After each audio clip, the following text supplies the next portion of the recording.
बिस्मिल्लाहिर्रहमानिर्रहीम। अस्सलाम वालेकुम। क्या हाल है स्टूडेंट्स? उम्मीद करता हूँ कि आप खैरियत से होंगे। ये आज हमारा एक बहुत ही इम्पोर्टेंट टॉपिक है जिसमें से आपके फ़ाइनल टर्म में एक क्वेश्चन ज़रूर आता है, चाहे वो 3 नंबर का आए या 2 नंबर का आए या 5 नंबर का आए। क्वेश्चन मस्ट आता है इसमें से। इस टॉपिक का सलूशन स्टूडेंट्स को कहीं नहीं मिल रहा था, तो आखिरकार मैंने सोचा कि चले मैं ही प्रोवाइड कर देता हूँ सलूशन इसका। एक चैनल वालों ने किया था सलूशन इसका अपलोड, लेकिन स्टूडेंट्स को समझ नहीं आई। तो अभी जो मैं सलूशन अपलोड करने लगा हूँ, उम्मीद है कि आप लोगों को समझ आएगी। वीडियो ज़्यादा लेंथी नहीं है, शॉर्ट ही वीडियो होगी, इसको समझना है आपने। Change the order of integration. Order of integration कह लो, या हम इसको अपनी ज़ुबान में कहते हैं कि लिमिट को चेंज करना, लिमिट्स को चेंज करना। उसका तरीक़ाकार जो है ना, आज मैं आपको समझाने लगा हूँ। इसके लिए मैंने 3 एग्ज़ाम्पल्स लिखी हुई हैं और सॉल्व भी की हुई हैं। आपने जस्ट इनको वॉच करना है और चैनल को सब्सक्राइब ज़रूर करना है। हालांकि ये मेरा सब्जेक्ट नहीं है, मैं इसके ऊपर कोई लेक्चर नहीं बनाया हुआ, लेकिन फिर भी आप लोगों के लिए मैं ये कर रहा हूँ, तो चैनल को सब्सक्राइब ज़रूर कीजिएगा।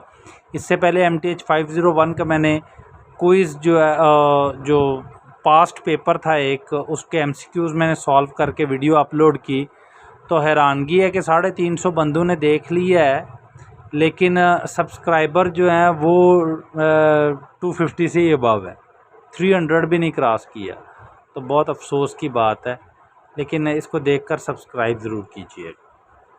चलते हैं क्वेश्चन की तरफ। क्वेश्चन है हमारे पास, कहता है कि जी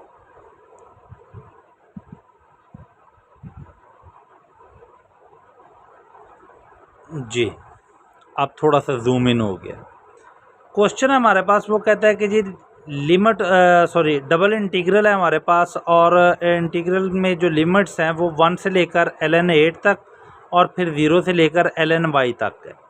और फंक्शन है हमारे पास f(x, y, dx, dy)। हमने एक चीज़ पढ़ी हुई है कि ये जो लिमिट्स अंदर की तरफ लिखी हुई हैं, ये जिनको मैं डॉटेड करके सर्कल कर रहा हूँ, ये लिमिट्स इस फंक्शन के साथ आएंगी ना, इस डेरिवेटिव के साथ आएंगे, dx के साथ। ठीक हो गया? मतलब कि ये वाली जो लिमिट्स है 0 से lny तक, ये dx की लिमिट है, और जो बाहर वाली है 1 से लेकर ln8 तक, ये dy की लिमिट है। अब हम इसके ज़रा सॉल्यूशन की तरफ चलते हैं। सॉल्यूशन इसका बड़ा आसान है, ट्रिकी था, लेकिन इसको समझना है आपने। कहता है लिमिट्स ऑफ x। सबसे पहले तो हमारे पास x की लिमिट्स ये वाली है ना, ये वाली जिनको मैंने टिक किया हुआ है, ये लिमिट्स है हमारे पास x की। ठीक है, अब हमने लिमिट्स x की कैसे लिखी जी? 0 से 0 लेस देन इक्वल टू है x के, और x less than equal to है ln y के। ये हमने लिमिट्स x की लिख ली और इक्वेशन को नाम हमने दे दिया 1। यहाँ तक क्लियर है? अच्छा, इसके बाद अब हमने लिमिट्स ऑफ y लिखनी है। y की लिमिट्स क्या है? हमें पता है कि 1 ये y की लिमिट है ना, जिसको मैं डबल टिक कर रहा हूँ, ये y की लिमिट है, ये x की लिमिट है। ठीक हो गया? y की लिमिट जिसको मैंने 3 टिक किए हुए हैं, मतलब 1 less than equal to y और y less than equal to ln8 के, ये लिखा हुआ है। ठीक हो गया? अब असल काम यहाँ तक तो हम सारे कर लेते हैं, असल काम अब शुरू होना है। अब हमारे पास ये 2 इक्वेशन आ गई, 1 और ये 2। अब हम देख रहे हैं कि इस इक्वेशन में कोई भी ऐसी साइड नहीं है, या कोई भी ऐसा एलिमेंट नहीं पाया जा रहा जो इक्वल हो आपस में। मसलन यहाँ पर 0 है, यहाँ पर 1 है, इक्वल नहीं है। यहाँ पर x है, यहाँ पर y है, ये भी इक्वल नहीं है। यहाँ पर ln y है और यहाँ पर ln8 है, ये भी इक्वल नहीं है। अब हमने इस इक्वेशंस को आपस में इन दोनों को इक्वल करना है। वो कैसे करते हैं? अब हमें पता है कि जी ये जो हमारे पास इक्वेशन है 1, इसमें ln y आ रहा है, ठीक हो गया। तो क्यों ना हम इक्वेशन 2 का दोबारा ln ले लें, तो हमारे पास यहाँ पर ln y आ जाएगा, ठीक है ना। तो वही मैंने किया। मैंने क्या किया कि take natural log of equation 2। जब हमने इक्वेशन 2 का नेचुरल लॉग लिया तो नेचुरल लॉग 1 जो होता है वो इक्वल टू 0 होता है, ये याद रखना है।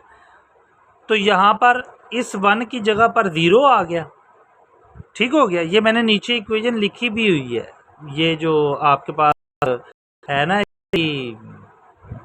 वो मैंने लिखी भी। 0 लेस देन इक्वल टू यहाँ पर ln y आ गया, और फिर यहाँ पर ln और इंटू ln 8 आ गया। इसको हम इक्वेशन नहीं कहते हैं, मेरे मुंह से निकल गया लफ्ज़, लेकिन इसको इक्वेशन नहीं कहते हैं, ठीक हो गया। ये वाला रिलेशन मैंने लिख दिया। अब हमारे पास देखें कि जी हमारे पास जो है x की लिमिट्स, उसमें ln y पाया जा रहा है, ठीक है ना। इसी तरह ही अब हमने जो इक्वेशन जो थर्ड रिलेशन ड्राइव किया, उसमें भी ln y पाया जा रहा है। मतलब कि हमारे पास दो ऐसी वैल्यूज़ आ गई हैं जो दोनों इक्वेशन में, एक वैल्यू ऐसी है जो दोनों इक्वेशन में पाई जा रही है, ठीक है। अब हमने क्या करना है, हम फिर क्या करते हैं, हम करते हैं कंपेयर कर लेते हैं इक्वेशन 1 को और 3 को। ये इक्वेशन लिखा गया है, ये इनइक्वालिटी है, लेकिन मैंने इक्वालिटी लिख दी है, चले खैर। अच्छा, हम 1 और 3 को कंपेयर करते हैं। अब हमने कंपेयर कैसे करना है, असल मसला यहाँ पर आ रहा है। ये देखें ज़रा, अब सारी पिक्चर आ रही है। सबसे पहले मैंने लिखना है जी, ये वाली इनइक्वालिटी को लेता हूँ, ये वाली लिमिट्स को लेता हूँ। इसमें 0 जो है वो लेस देन इक्वल टू है किसके, x के, ठीक है। और x किस लेस देन इक्वल टू है, ln y के, ठीक हो गया। यहाँ तक क्लियर है। ज़रा आगे चलते हैं। ln y जो है वो किसके लेस देन इक्वल टू है, ये वाला रिलेशन ln y के लेस देन इक्वल टू है ln इंटू ln 8 के, ठीक हो गया। मतलब हम कंपेयर कर रहे हैं ना। ये देखें कि यहाँ पर ln y हमारे पास मौजूद है, इस इनइक्वालिटी में भी, इस लिमिट में भी हमारे पास ln मौजूद है। अगर हमारे पास ln यहाँ पर भी मौजूद है तो यहाँ पर भी मौजूद है, और एक ही चीज़ है, ये भी ln y है, ये भी ln y है। तो जब ये ln y हमने लिखा है तो ऑब्वियसली ये भी ln y इक्वल ही है ना। तो ये ln y जो है, और ये इक्वल होने के बाद हमने क्या किया कि हमारे पास नेक्स्ट जो रिलेशन आ रहा है कि ln y जो है वो लेस देन इक्वल टू है ln इंटू ln 8 के, तो वो यहाँ पर लिख दिया। अब हमारे पास यहाँ पर 4 वैल्यूज़ आ गई, 5 नहीं 4 आई। ये देखें 0 x ln y और ln इंटू ln 8।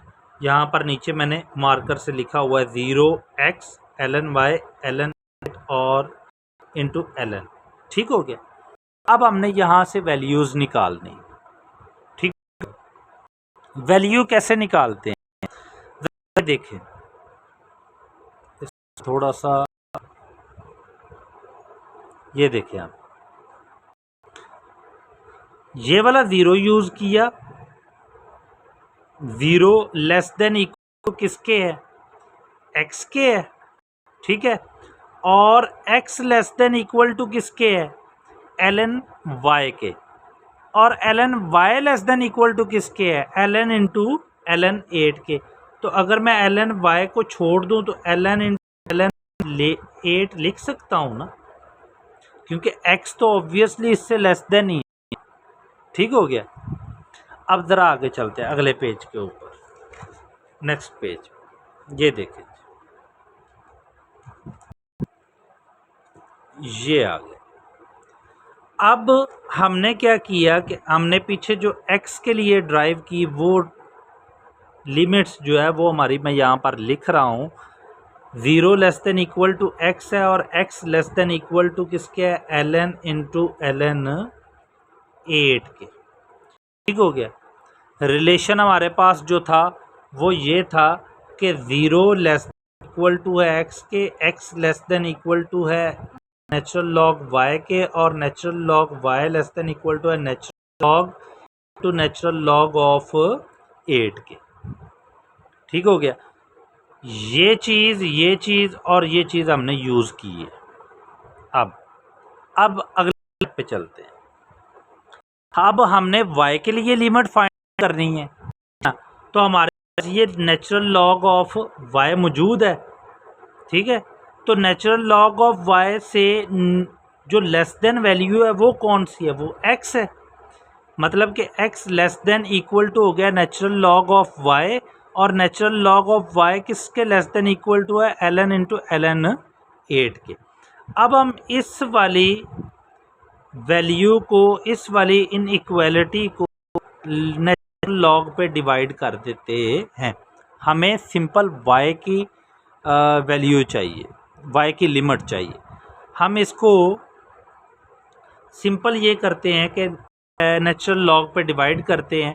जब हम नेचुरल लॉग पे डिवाइड करेंगे तो ये नेचुरल लॉग इससे कैंसिल, ये इससे कैंसिल हो गया, और ये natural log 1 over natural log होता है e, और ये उसकी पावर x आ गई, e की पावर x। अब हमारे पास जो न्यू रिलेशन बना वो बन गया G D of D x की जो हमारे पास लिमिट बनी वो बनी 0 से लेकर ln इंटू ln 8, और डी वाई के पास लिमिट बनी e की पावर x ln 8 तक। उम्मीद है कि इसकी आपको समझ आई होगी। अगर नहीं समझ आई तो नेक्स्ट एग्जांपल चलते हैं और उसको समझते हैं। जी, ये है हमारे पास नेक्स्ट एग्जांपल। वो कह रहा है कि जी इंटीग्रल आपके पास डबल इंटीग्रल है जिसमें लिमिट पहले डी वाई की लिमिट जो है ये डी वाई की है ना, ये वाली, ये जो बाहर लिमिट है ये डी वाई की है। डी वाई की लिमिट जो है वो हमारे पास 0 से 1 तक, डी एक्स की लिमिट जो है वो हमारे पास 0 से वाई स्क्वायर तक। अब हम क्या करते हैं, हमने किया कि जी limits of X find out कर लिया। लिमिट्स ऑफ एक्स हमारे पास क्या है जी, 0 से 0 less than equal to X और X less than equal to Y square के। ओके, यहाँ पर वाई स्क्वायर आ रहा है, हमने सिंपल वाई लिखना है टेकिंग स्क्वायर ऑफ इक्वेशन 1। जब आप इक्वेशन 1 का स्क्वायर लेते हैं, इक्वेशन 1 नहीं है ये इनइक्वालिटी है, टेकिंग स्क्वायर ऑफ 1। जब आपने स्क्वायर रूट यहाँ पर कर लीजिएगा, स्क्वायर रूट ऑफ 1, जब आपने स्क्वायर रूट ऑफ 1 लिया आपके पास 0 लेस देन इक्वल टू आ गया एक्स अंडर रूट, और X under root less than equal to आ गया वाई के। अब आपके जहन में एक सवाल आ रहा होगा बहुत ही ज़रूरी किस्म का कि सर हमें तो सिर्फ एक्स चाहिए, ये तो एक्स अंडर रूट आ गया। तो देखते हैं आगे चलते हैं क्या होता है। अब हमने y की लिमिट फाइंड आउट कर ली। y की लिमिट हमारे पास क्या है, 0 से 1 तक, 0 less than equal to y और लेस देन इक्वल टू 1 आ गई। ठीक है, अब हमारे पास ये जो दो इनइक्वालिटीज़ की लिमिट बनी है इनमें एक चीज़ कॉमन आ रही है, वो क्या है, y। वो क्या है, y हमारे पास कॉमन आ रहा है। तो फिर हम इसको कंपेयर कर देते हैं। कंपेयर कैसे करते हैं, 0 लेस देन इक्वल टू है x अंडर रूट के, और x under root less than equal to किसके है, y के, और y less than equal to किसके है, 1 के। यहाँ पर यही लिखा हुआ है, ठीक है ना। ये वाला y लिख लो, ये वाला लिख लो, इक्वल ही है ना, इक्वल ही करके हमने सॉल्व किया है ना।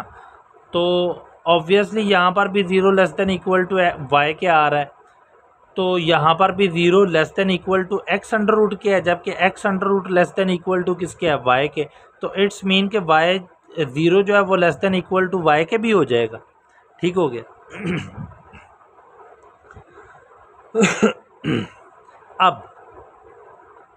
अब हमारे पास रिलेशन आ गया, उसमें 4 वैल्यू हैं, 0, x अंडर रूट y और 1। ठीक हो गया। अब हमने यहाँ से x और y की लिमिट्स फाइंड आउट करनी है।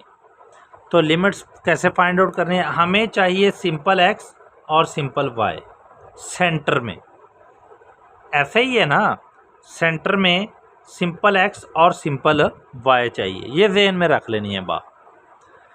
तो हम क्या करते हैं, मैं यूँ करता हूँ कि मैं कहता हूँ 0 लेस देन इक्वल टू है x अंडर रूट के और x under root less than equal to हो जाता है 1 के, y को छोड़ देता हूँ, ठीक है ना, क्योंकि y यहाँ पर यूज़ नहीं होगा, हम x की लिमिट फाइंड आउट कर रहे हैं।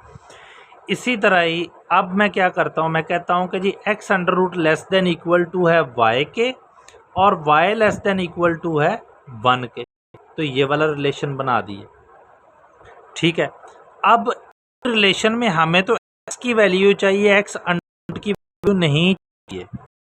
तो जब हमें x की वैल्यू चाहिए तो हम क्या करेंगे, टेकिंग स्क्वायर ले लेंगे। तो 0 का स्क्वायर 0 ही होता है, 1 का स्क्वायर 1 होता है, तो x का स्क्वायर लेंगे तो x अंडर रूट स्क्वायर से कैंसिल करके आपके पास ये x की लिमिट आ जाएगी, ये ऑलरेडी y की लिमिट निकली हुई है, हमारे पास सेंटर में y मौजूद है। तो इसको इंटीग्रल फॉर्म में लिख लिए। आगे वीडियो लंबी हो रही है काफ़ी। नेक्स्ट और लास्ट क्वेश्चन जो है,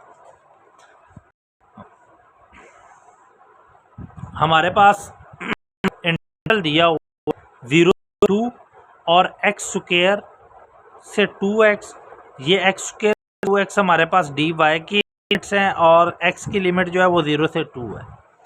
अब मैंने यार इसको थोड़ा सा अलग-अलग कर दिया, लिमिट्स ऑफ x ये इस साइड पे लिख दी और लिमिट्स ऑफ y इस साइड पे लिख दी, ठीक हो गया जी। अब मैं क्या करता हूँ, लिमिट्स ऑफ x हमारे पास क्या है जी, 0 लेस देन इक्वल टू है x के और x less than equal to किसके है, 2 के, और y की लिमिट्स हमारे पास क्या है, ऊपर क्वेश्चन में हमें बताया गया है कि जी x square less then x square से 2x तक लिमिट्स है y की, मतलब कि x square less than equal to है y के और y less than equal to है 2x के। अब हमने क्या किया,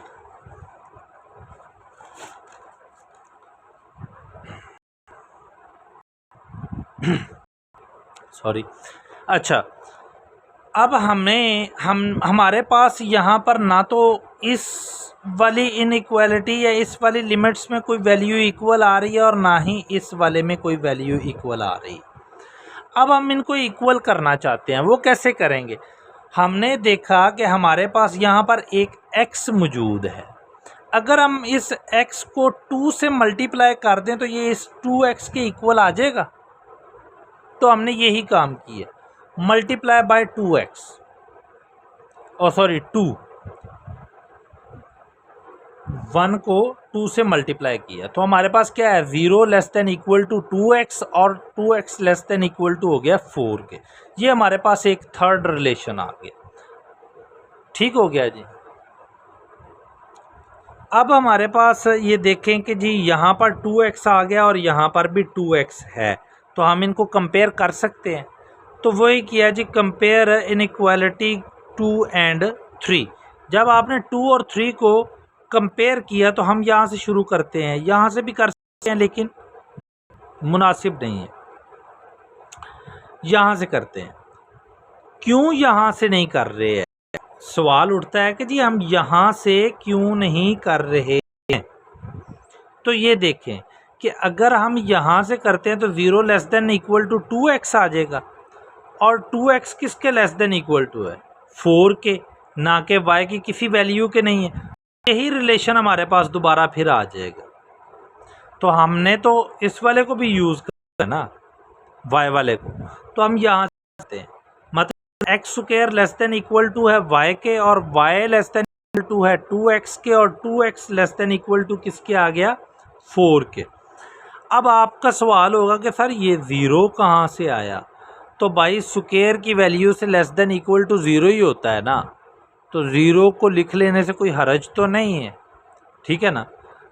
तो मैंने यहाँ पर 0 less than equal to X square लिख दिया और X square less than equal to Y और Y less than equal to 2x और 2x less than equal to 4 आ गया। अब हम क्या करते हैं अब हमारे पास ये एक रिलेशन जो आया है, इसमें ज़रा गौर करें तो आपके पास एक है 0, एक है y और एक है 4। तो हमने ये इनको यूज़ करके y की वैल्यू फाइंड आउट कर, ठीक हो गया। अब बारी आती है x की वैल्यू फाइंड आउट करने की, ठीक हो गया। अब हम x की वैल्यू यहाँ से निकालेंगे। ये देखिए हमारे पास x किस किस में आ रहा है, एक तो इसमें आ रहा है और एक इसमें आ रहा है, तो ये हमारे पास इन दोनों के सेंटर में आ रहा है। तो मैं ऐसे कर सकता हूँ कि x square less than equal to है y के, comma y less than equal to है 2x के, ऐसे कर सकता हूँ। तो यहाँ पर मैंने यही काम किया। तो सिंपल x निकालने के लिए क्या किया, मैंने अंडर रूट ले लिया y का, तो एक्स स्क्वायर अंडर रूट से कैंसिल हो गया और इधर से 2 को यहाँ पर डिवाइड कर दिया, तो हमारे पास y/2 आ गया less than equal to x के। अब ज़रा गौर करना है, यहाँ पर इसको समझना है कि ये हमारे पास x है, यहाँ पे भी x है और यहाँ पर भी x है। एक तरफ x less than equal to है और एक तरफ x greater than equal to है। तो जहाँ पर ग्रेटर देन इक्वल टू है उसकी वैल्यू हमने पहले लिख दी, मतलब y/2 less than equal to है x के और x less than equal to किसके, y के। तो ये हमारे पास लिमिट x की फाइंड आउट होगी। उम्मीद है कि जी आपको लेक्चर की समझ आई होगी। अगर कोई इशू हो तो डिस्क्रिप्शन में व्हाट्सएप नंबर है, आप मुझसे कांटेक्ट कर सकते हैं। वैसे भी ये मैंने व्हाट्सएप नंबर लिखा भी हुआ है नोट्स के ऊपर, आप कांटेक्ट कर सकते हैं कोई भी इशू हो तो। दुआओं में याद रखिएगा और जाते हुए चैनल को सब्सक्राइब, वीडियो को लाइक और शेयर ज़रूर कीजिएगा। मिलेंगे जल्द ही नेक्स्ट वीडियोज़ के साथ, नेक्स्ट सीरीज़ के साथ। तब तक के लिए अल्लाह हाफ़िज़।